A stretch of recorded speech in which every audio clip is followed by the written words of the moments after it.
paz, queridos. Com a graça de Deus, chegamos à lição de número 9 do primeiro trimestre de 2024, que tem como título O Batismo, a primeira ordenança da Igreja. E a palavra-chave também é batismo. E para essa aula eu quero apresentar duas dinâmicas bem simples e práticas para facilitar o aprendizado. Agradeço a todos os irmãos pelas mensagens, pelas orações, que o Senhor abençoe grandemente e recompense a cada um. E para a primeira dinâmica, o professor pode fazer logo no comecinho da aula para interagir, para verificar quais os pensamentos, as concepções que os seus alunos têm relacionado ao batismo.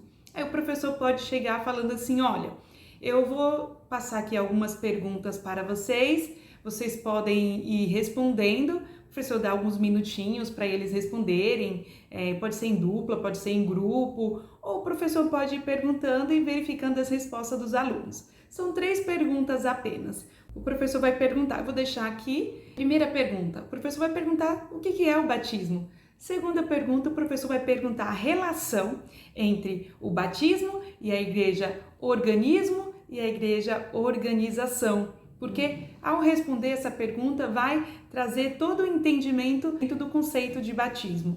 E depois o professor vai perguntar, o batismo interfere, é um requisito para salvação? Aí o professor aguarda os seus alunos responderem e aí nós já vamos responder o que é o batismo. Aqui no próprio título da lição já fala, a primeira ordenança da igreja. Então, o batismo é uma ordem de quem? É uma ordem de Jesus Cristo. E essa ordem é para quem? É para a sua igreja. E aqui, na verdade, prática até diz assim, ó, o batismo é uma ordenança de Jesus Cristo. E por isso deve ser uma prática obedecida pela igreja. Então, se é uma ordenança, é um mandamento, é uma ordem, requer obediência, requer o seu cumprimento.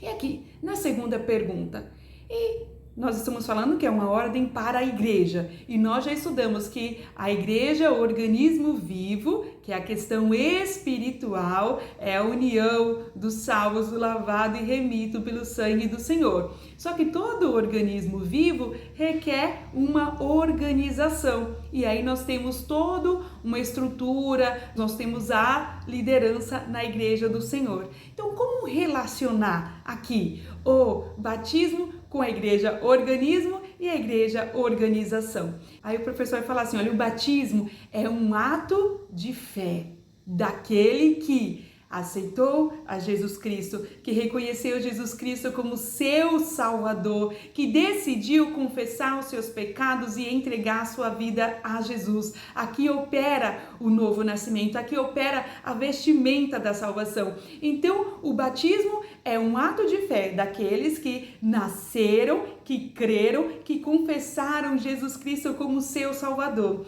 E de forma simbólica, o batismo vai representar o quê?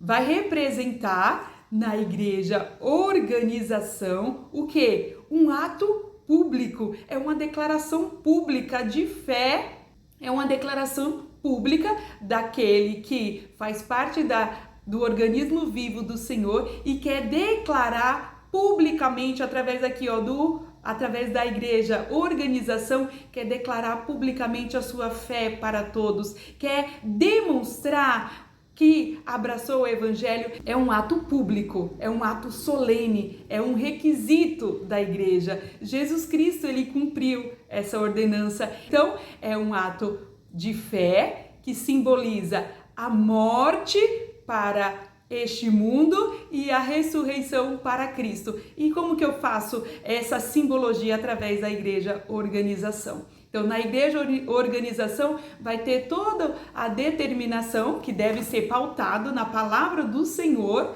Aqui nós vamos aprender sobre as formas do batismo, de imersão, como que era praticado, tudo conforme a palavra do Senhor. Então, é um ato que a igreja, que aquele que é parte da Igreja de Cristo, que é integrante do corpo de Cristo, que nós estamos estudando na Igreja Organização. Ele vai declarar publicamente a sua fé. Igualmente, alguns atos públicos, eles requerem solenidades. E aqui nós estamos diante de uma solenidade, de um ato público que tem um rito para ser realizado. Quando um bebê ele nasce, ele precisa ser registrado oficialmente para que aquela certidão de nascimento tenha aí validade para todos os requisitos aí da sua vida. E aquele que nasce de novo, que reconhece Jesus Cristo como seu Salvador, no batismo vai representar o quê? Aquela inserção, aquela declaração pública do seu nascimento. E a terceira pergunta que nós colocamos: e aí, o batismo implica na salvação? É um requisito para a salvação?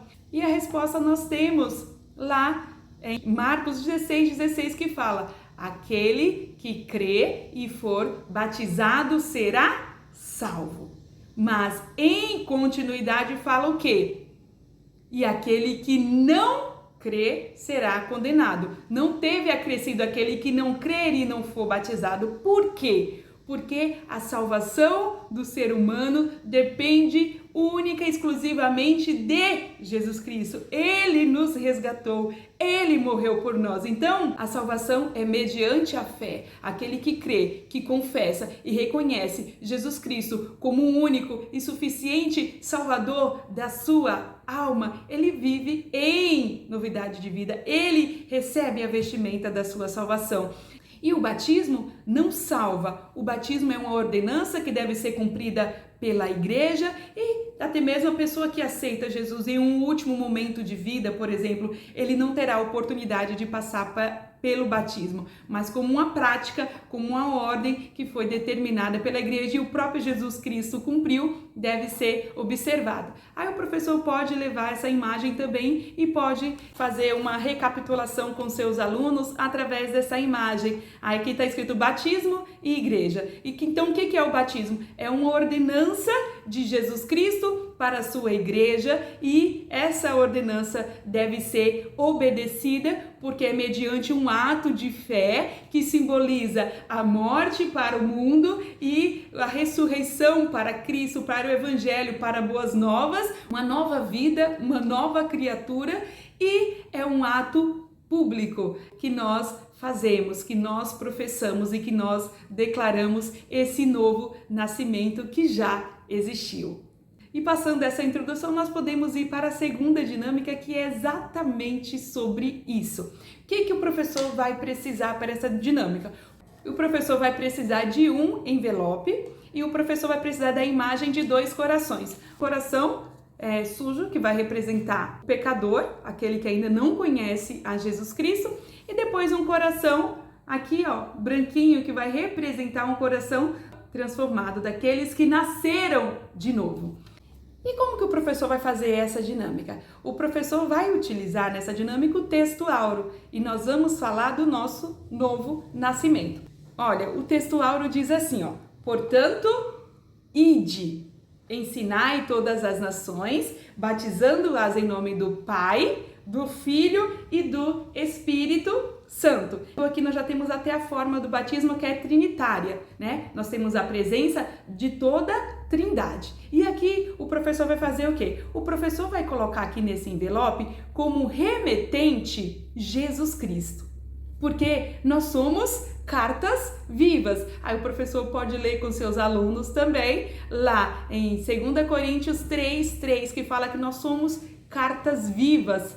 E aí o professor vai escrever remetente, que é Jesus, e atrás o professor vai escrever o destinatário, que é o nosso Deus. Aí o professor pode falar para os seus alunos. Como que vai ser essa dinâmica? Olha, nós aqui representando o ser humano, outrora éramos assim, pecadores, mas aquele todo ser humano, nós estamos falando do pecado original. O pecado faz inimizade entre o homem e Deus, porque todos pecaram e destituídos estão da glória de Deus. Mas Jesus Cristo, ele veio a este mundo para nos salvar. Então, outrora éramos assim, mas quando conhecemos Jesus Cristo, nós experimentamos o novo nascimento. Então, não mais vivemos assim. Então, aqui nós temos um coração transformado por Jesus. E aqui, ó, o que vai representar? Jesus Cristo, ele deu incumbência para a sua igreja, portanto, ide. Então, nós somos como cartas vivas e Jesus Cristo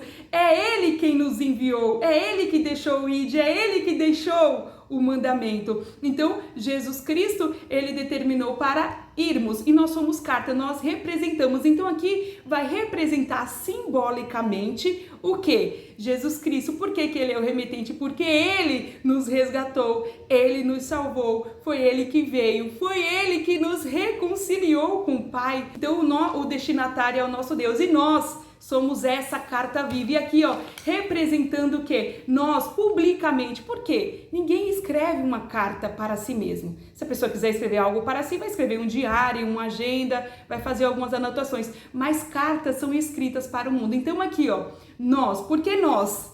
Porque nós nascemos de novo, nós somos salvos, nós somos libertos. Agora, publicamente, nós aqui adentramos, ó, o coração aqui simbolizando, nós adentramos aqui em Cristo, representando publicamente até aqui o batismo, ó. Nós, através de Jesus Cristo, uma forma pública de declarar nossa fé, nós passamos pelas águas batismais e nós ressuscitamos em Cristo, nós ressuscitamos para vivermos esse evangelho e para sermos cartas vivas que vão sair anunciando a palavra do Senhor. E aí nós falamos que a forma é a forma trinitária do batismo. Por quê? Porque, olha, Jesus Cristo, ele nos enviou a este mundo, ele nos resgatou. E aqui, representando o batismo, nós estamos sendo mergulhados aqui, ó, em Jesus Cristo. E o nosso Deus, Pai, é em nome do Pai, é em nome do Filho. E aí, ó, nós somos selados pelo Espírito Santo. O professor pode pegar um selinho, um adesivo para colar aqui, ó.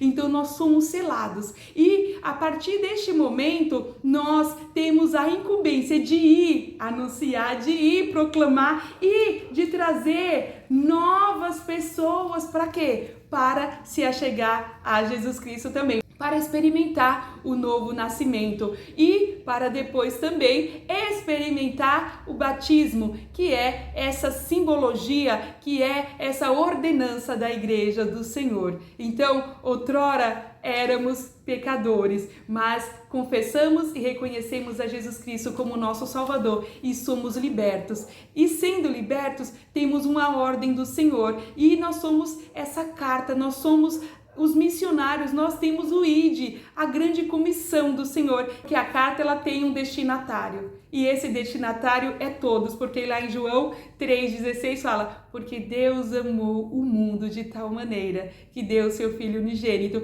para que todo aquele que nele crê não pereça, mas tenha a vida eterna.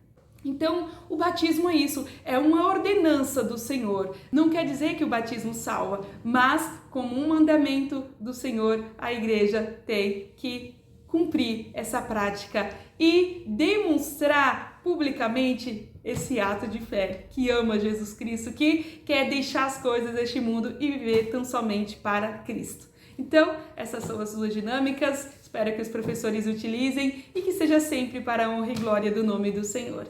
Deus abençoe a todos e boa aula!